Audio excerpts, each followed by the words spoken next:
We're gonna give you a secret rep scheme so that you can smash all of your plateaus, and we're gonna start right now.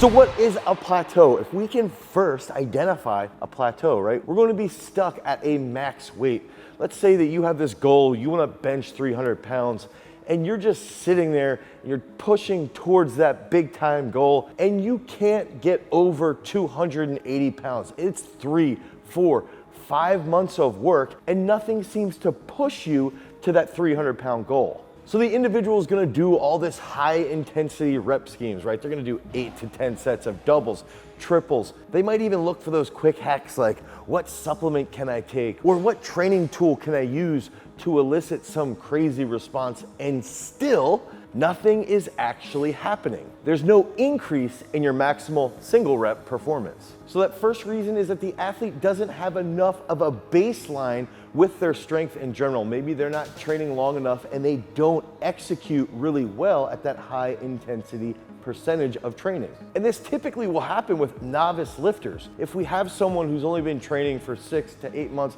maybe even 12 months, if they're training in the rep schemes of 2 to 4 reps or 2 to 6 reps even at times, they might struggle with actually improving with those high intensity loads. They don't know how to coordinate very well. So you might see someone who's only been training for 6 months come in and they do 6 doubles on the bench press, but they're doing those 6 doubles basically at the exact same weight that they would be doing sets of 5, 6, 7 reps. And typically this will also happen when the athlete has trained at high loads for too long of a period. Let's say they don't have periodization. They don't understand parabolic periodization. And what happens then, they'll spend too much time in those doubles, in those triples, and they don't actually build a bigger contractile structure, that muscle. So if they do more hypertrophy work, when they do that hypertrophy work, doing 5 to 10 reps, well, now all of a sudden that muscle will grow in size from myofibrillar hypertrophy and potentially from sarcoplasmic hypertrophy.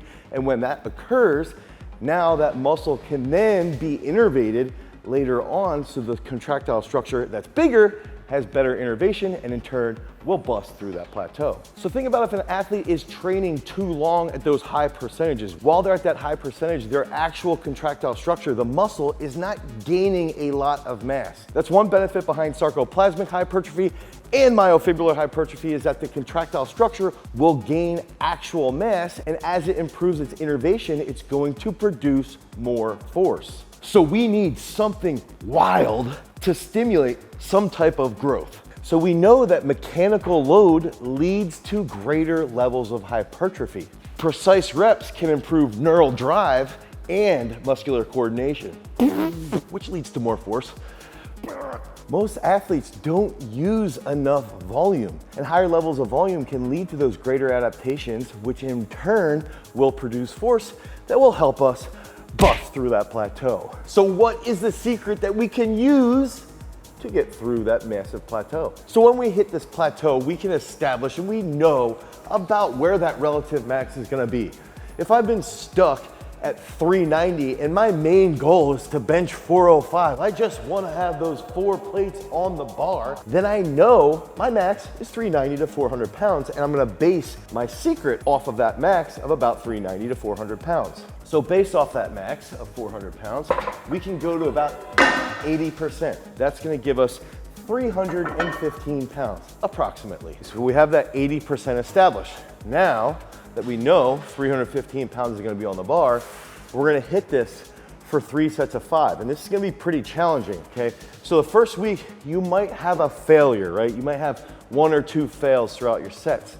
And that's where you need to be aware of, where am I failing? Is it a technical failure? Is it a muscular failure because of technique? Are my triceps weak? Is my pecs weak? But as we're working through that set of 5, we wanna be as precise as possible. We wanna be nice and controlled and have good speed. I love athletic muscle.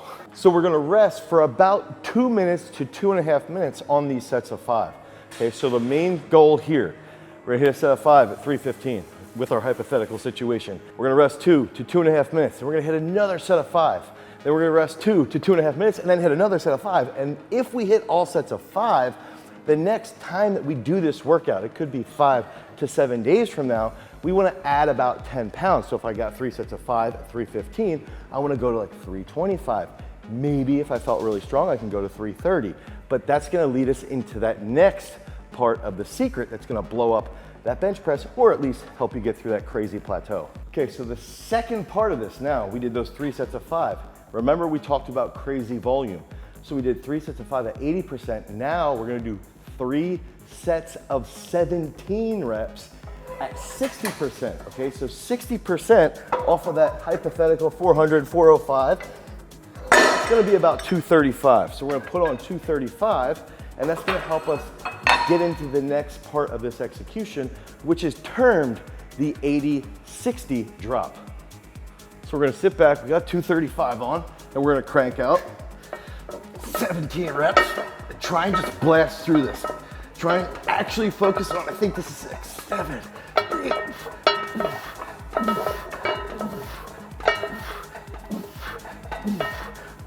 2 more.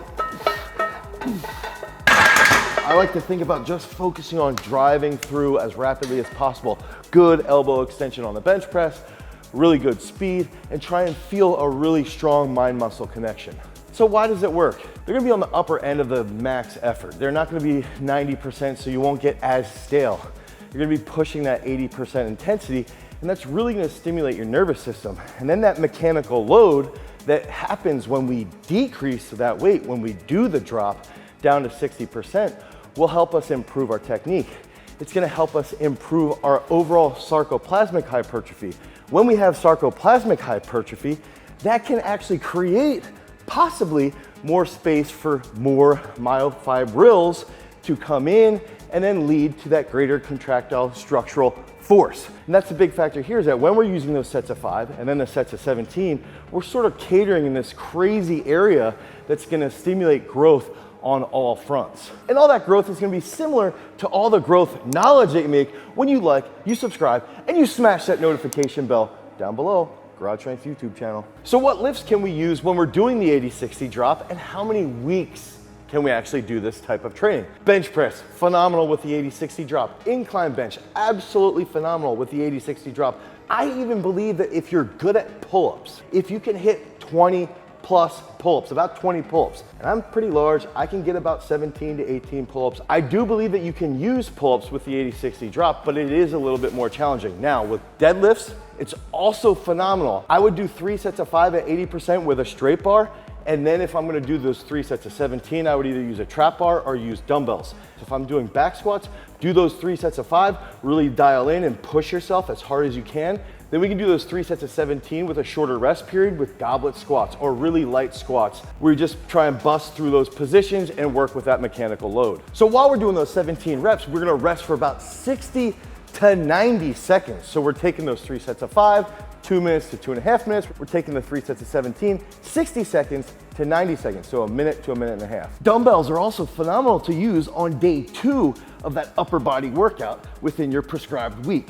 Do 3 to 5 weeks of this and then slowly work into about a 2-week transition period at that higher intensity. This can be extremely fatiguing, so that first time you do it, it might take you about a week to recover. The second and third time, it might take you only 4 to 5 days, but whatever it is, try to be cognizant and be aware of that, so that as you lead into those transition weeks, you can actually start to really push that max and break through that plateau. So within the periodization scheme, you should be doing this inside of that exposure phase or inside the comprehension phase. So use the 80-60 drop inside of your training when your muscles feel extremely small, you're just feeling flat, you have no force to develop a massive bench press or any type of strength. And be creative. We can use dumbbells, we can use dumbbell military press, we can even get on the barbell decline and try to stimulate some more growth in our triceps. And make sure you program it accordingly. We don't want to put this inside the summit phase. We again want to put this inside exposure and comprehension. And if you don't know what those even are, click on the link down below, head over to garagestrength.com and you can pick up our Parabolic Periodization book and course. If you want to increase that knowledge base, make sure that you follow our podcast channel, Masters of Sport. And if you're struggling with that plateau in the bench press, click on the link down below. We've got an entire program called the Plateau Breaker Bench Press Program to help you smash through that plateau. Because remember, freaks, if you want to become a champion, you've always got to cultivate your power. Peace.